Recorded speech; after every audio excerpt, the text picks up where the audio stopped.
Hello mga ka-farmers. Tapos na tayo sa ating pinagulungan. So magpasabog pali na tayo siguro bukas. Ayan ang ating nakapalit tayo ng kuliglig kasi yung isa natanggalan ng kadena. So ito yung ginamit natin, itong Kubota Arke. Buti meron tayong reserva na isa. Andun yung isang lumang kuliglig natin, natanggalan ng kadena, putol yung kadena kasi naubusan ng oil sa loob. So ito naman yung Kubota Arke natin ang ginamit natin. So yan mga kagintong palad, yung binhi natin ay nandun na, ready na isabog dito. So hindi na tayo magplansa, diretso na ay kapagod pa magplansa. Ito na, pagka mamaya bawasan na natin ng tubig at bukas atin ang sasabog palay, sabog. Sabi si Arke, Kubota Arke. Mamaya hilain namin yung isang kuliglig natin doon, kaya hindi na makatakbo, kaya natanggal lang ng kadena. Pahila natin dyan, talian natin, tapos ipahila natin dyan sa malaking kubota natin. Ito yung tubig natin.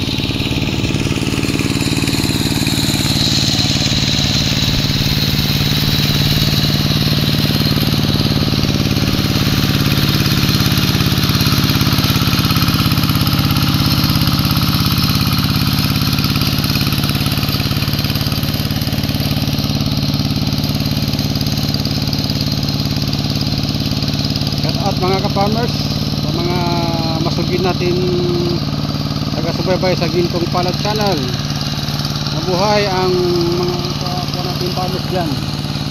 Ayan ang director natin. Magre-rescue kami ngayon. Ayan.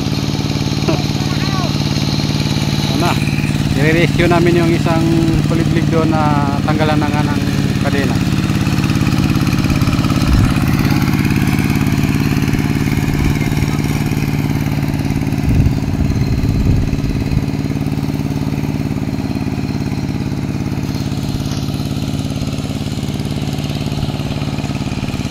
Itong katabi natin, naghihintay pa daw ng ulan. Samantala lahat ng tubig natin dito na natin ibubuhos. Kung hahabol siya, ayang kaya pa niya kasi itong tubig natin dito natin ilalabas sa kanya.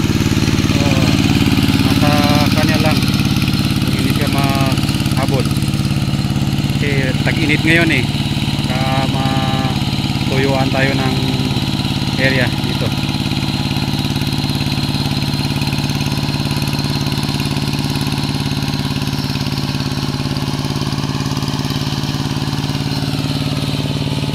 Dato Muhammad.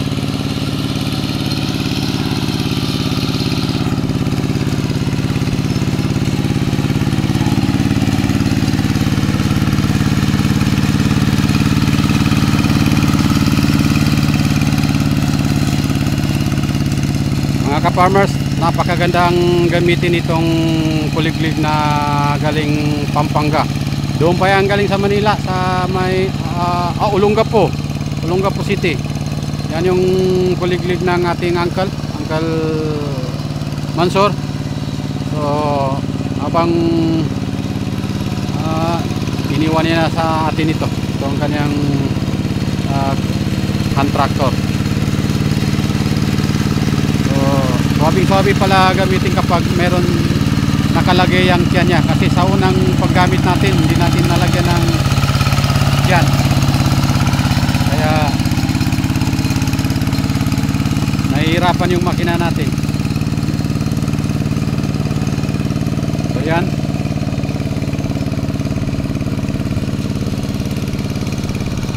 so mas mabilis siya gamitin mga kapamar sa bao-bao.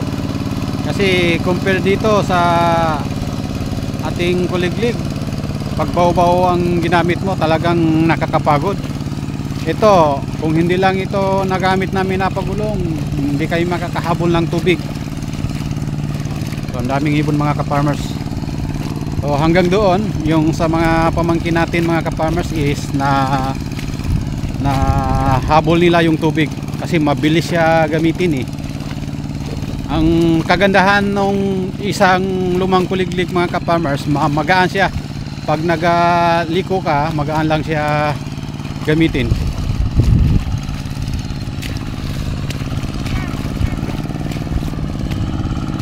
Yan.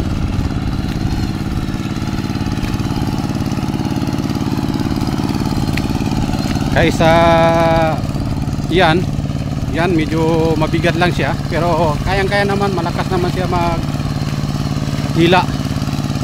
Ayan.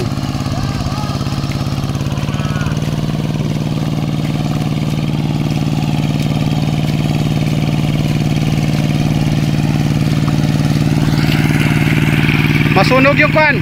Minurang ka. Minurang ka. Mahmud. Minurang ka.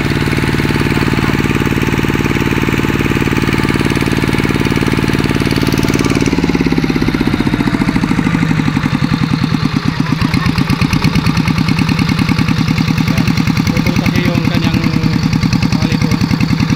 Ayun. Pahila natin.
Sumag mo.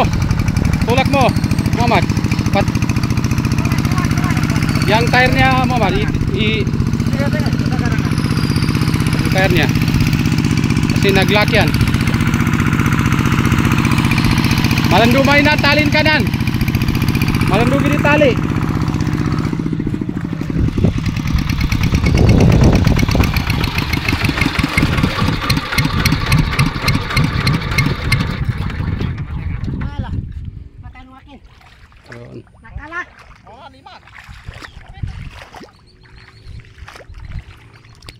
Patay ngayon kung nakalak, hindi mahila. Pero pa, pero may diskarte dyan. Anong diskarte dyan?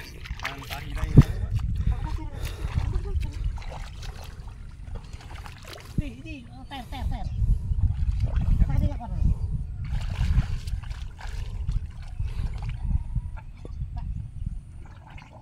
Saan wa? Baka kinagat na yung kuan yung kadina.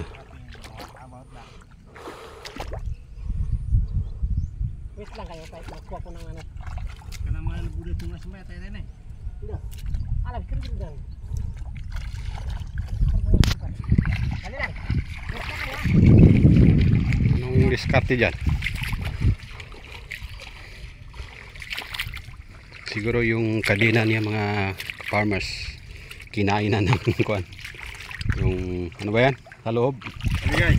Ha? Rigay. Anong rigay?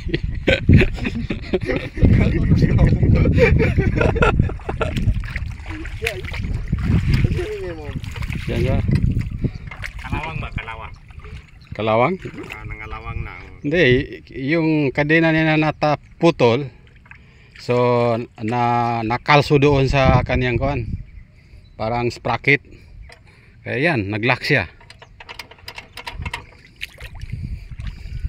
Tsaka yung tali natin mahaba yan eh. Mahirapan talaga yan. Dapat medyo masupog. Ay, bagas ka. Magkandat ka, Muhammad. Nukuno. Yan mga ka-farmers. Awa na makinopang.